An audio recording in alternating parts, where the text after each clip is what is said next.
Gar, dito ko pinapaayos yung aking mountain bike dito. Cycling hobby. Ayan, dito kayo pumunta guys, mura lang dito magpagawa. Ayan, dito siya. Cycling hobby. Dito yan sa Taytay, sa bayan, palengke ng Taytay. Napakamura ng mga pyesa nila.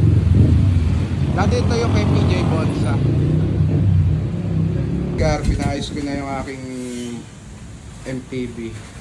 So ngayon lahat palit ng gamit. Ito mga gamit na papalitan. Hub, sprocket, ayan, sila bossing, sila gawa-gawa ng aking bike. So ito yung papalit natin, axis. Ayan. Ilang taon na rin kasi hindi ako nakapag-bike, kaya ngayon gamitin natin yung bike niya para maayos-ayos naman ang exercise natin. Sila bossing gumagawa. Ito papalit natin speed. Ayan. Medyo madugo-dugo ang ang labanan, kaya hindi natin masasabi kung magkano presyo. Ayan. Ayan sila bossing. Ayan, nagkakabit na ng rayos. Mabilis silang gumawa. Ito na pala yung dating shop ni PJ Bonsa. Dating nagmumotor, mga nangangarera. Ngayon, bike shop na pala siya. Ayan. Sikat dati sa Inside Racing. Kay PJ Bonsa. Ngayon, nagbabike na pala siya. I-update ko na lang ko kayo mamaya kung patapos na sila gawin itong MTB ko. Mga tapos na. Pinaayos natin yung mountain bike. Bilis ng gawa nila boss. Ayan na siya. Ito na siya yung pinagawa natin. Galing.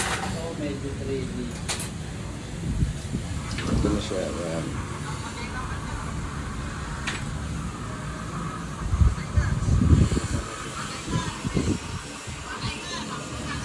Dito na lang kayo magpagawa sa may hobby.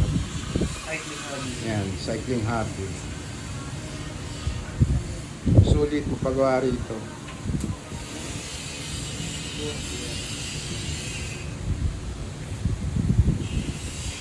Ayun na siya, boss.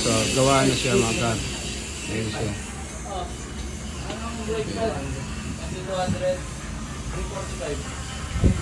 Ito na yung pinagawa natin kay bossing.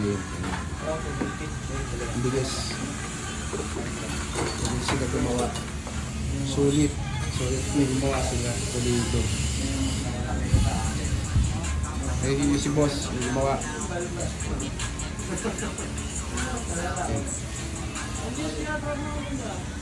Ayan, nandito na tayo. Buti hindi tayo naabutan ng ulan pagkatapos natin magpagawa ng bike.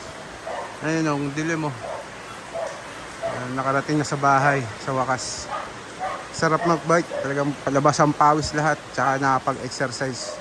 Yung bike nga pala na kondisyon na natin. So pwede na ulit tayo mag-bike para magpapawis, exercise.